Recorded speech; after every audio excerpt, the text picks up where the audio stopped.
అంటే భయము, ఆయన నామమునకు భయపడని వారి మీదకి యెహోవా వారి పిల్లల మీదకి తెగుళ్ళు కలుగు చేస్తాడు. వారి మీదకి, వారి పిల్లల మీదకి.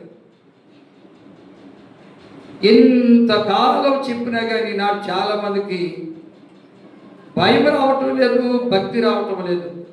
అందుబట్టి ఏమొస్తున్నాయి? తెగుళ్ళు వస్తున్నాయి, రోగాలు వస్తున్నాయి, వ్యాధులు వస్తున్నాయి, బాధలు వస్తున్నాయి, బలహీనతలు వస్తున్నాయి. అయితే ఈ తెగుళ్ళు, ఈ వ్యాధులు, ఈ బాధలు, ఈ రోగాలు పోవాలంటే భయముతో భక్తి చేయాలి.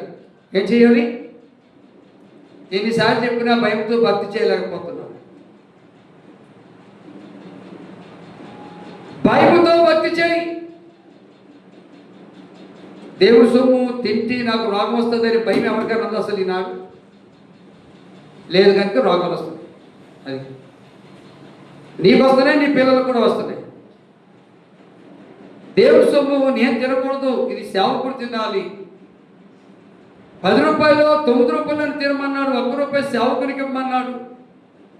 నా కోసం, నా పిల్లల కోసం ప్రార్థన చేస్తున్నాడు కాబట్టి, నాకు నా పిల్లలకు వాక్యాన్ని అందిస్తున్నాడు కాబట్టి, నాకు నా పిల్లల క్షేమం కోసం, మేలు కోసం ప్రేమ చేసినా, పడుకున్నా, పని చేస్తున్నా ఏ ప్రమాదం రాకుండా సహాయం ప్రభావాన్ని దేవుని అడుగుతున్నాడు కాబట్టి ఆ రూపాయి ఆ సేవకుని జీతం, ఆ జీతం తింటే తెగులు వస్తుందని భయం ఉందా మీకు? భయం లేదు కాబట్టి ఏమొస్తున్నాయి మీ మీదకి, మీ పిల్లల మీదకి? ఎవరు పంపిస్తున్నారు? దేవుడి. ఎవరికి భయం లేదు వారి మీదకి పంపిస్తారు. కాబట్టి భయంతో భక్తి చేయండి. అమ్మా ఏం చేయాలట? నాకు భయం లేదనుకోండి, భయం లేకుండా దేవుడు ఇచ్చిందంతా నేనే తినేస్తున్నాను అనుకోండి, నా మీదకి వస్తాయి తెగుళ్ళు. రెండవది నా పిల్లల మీద కూడా వస్తాయి తెగుళ్ళు.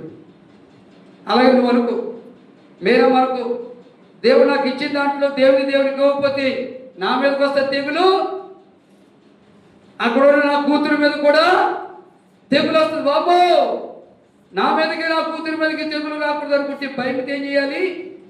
భక్తి చేయాలి. భయంతో భక్తి చేయాలి. దేవునికి ఇవ్వాలి. దేవుని రోజు ఆదివారం పనికాల కూడా ప్రార్థనకి రావాలి. సంఘ క్రమంలో ఉన్న ప్రార్థనలు నువ్వు వచ్చి ఆ ప్రార్థనలో ఉండి ప్రభువుని అడగాలి.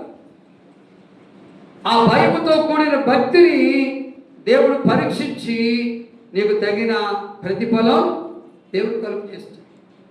నీకే కాదు, నీ పిల్లలకు ప్రతిఫలం దేవుడు కలుగు చేస్తాడు.